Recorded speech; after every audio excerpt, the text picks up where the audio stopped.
కళ్ళు మూసి తెరిచేలోపు రోజులన్నీ కంప్లీట్ అయిపోతున్నాయి. ఉన్న ఈ లాస్ట్ 20 డేస్ని గట్టిగా ప్రిపేర్ అయితే ఇంటర్ సెకండ్ ఇయర్లో 450 మార్క్స్ తెచ్చుకోవచ్చా అని ఎవరైనా అడిగితే నేను చెప్పే ఆన్సర్ ఎస్, ఈజీగా తెచ్చుకోవచ్చు. దానికి కావాల్సింది మీకు ఒక ప్రాపర్ స్ట్రాటజీ. మీరు ఆంధ్ర అయినా తెలంగాణ అయినా మీ ఇద్దరికి ఈ స్ట్రాటజీ ఖచ్చితంగా హెల్ప్ అవుతుంది. 20 డేస్లో ఈ స్ట్రాటజీని ప్రాపర్గా ఎలా ఎగ్జిక్యూట్ చేయాలో క్లియర్గా ఎక్స్ప్లెయిన్ చేస్తాను. సో మిస్ అవ్వకుండా వీడియోని లాస్ట్ వరకు చూడండి. ఇంకా అస్సలు లేట్ చేయకుండా వీడియోలోకి వెళ్ళిపోదాం. ఫస్ట్ మనం మ్యాథ్స్ 2A నుంచి స్టార్ట్ చేద్దాం.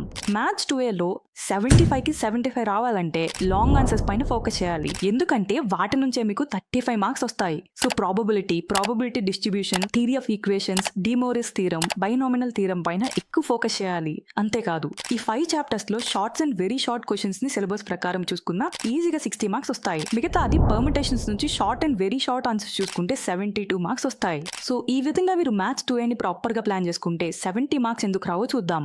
నెక్స్ట్ మనం మ్యాథ్స్ 2Bని చూసుకుంటే ప్రతి ఒక్కరు దీని ఒక రాడ్ సబ్జెక్ట్ లో ఫెయిల్ అవుతారు. ఎందుకంటే ఆ సబ్జెక్ట్ కున్న ట్రాక్ రికార్డ్ అలాంటిది. మరి కానీ circles, integrations, definite integrals, differential equations వీటిలో ఉన్న ఈచ్ అండ్ ఎవ్రీ క్వశ్చన్స్ ని ప్రాపర్ గా ప్రాక్టీస్ చేసి మక్కి దింపితే 68 మార్క్స్ మీకు వచ్చేసినట్టే. కానీ ఇక్కడ మెయిన్ ట్విస్ట్ ఏంటంటే ఫార్ములాస్ ని బాగా గుర్తు పెట్టుకోవాలి, సమ్స్ బాగా ప్రాక్టీస్ చేయాలి. ఒక్కో ప్రాబ్లం 2 to 3 పేజెస్ ఉంటుంది.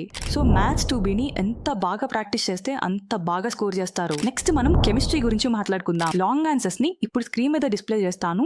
ఈ క్వశ్చన్స్ నే చూసుకుంటే సరిపోతుంది. 16 మార్క్స్ మీకు వచ్చేసినట్టే. ఇప్పుడు షార్ట్ ఆన్సర్స్ కి solid state, solution, surface chemistry, P block, D block, biomolecules లో ఉన్న క్వశ్చన్స్ ని చూసుకోండి.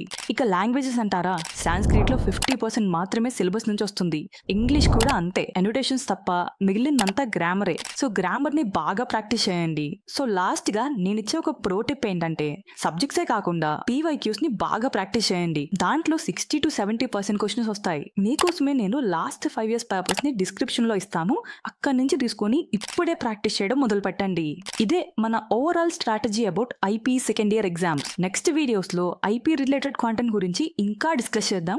ఇంకా మీలో ఎవరైనా మన ఛానల్ సబ్స్క్రైబ్ చేసుకోకపోతే వెంటనే సబ్స్క్రైబ్ చేసుకొని బెల్ ఐకాన్ ని ఆన్ లో పెట్టుకోండి. అలానే ఈ ఎంటైర్ స్ట్రాటజీలో మీకు ఏమైనా డౌట్స్ ఉంటే కామెంట్ సెక్షన్ లో పెట్టండి.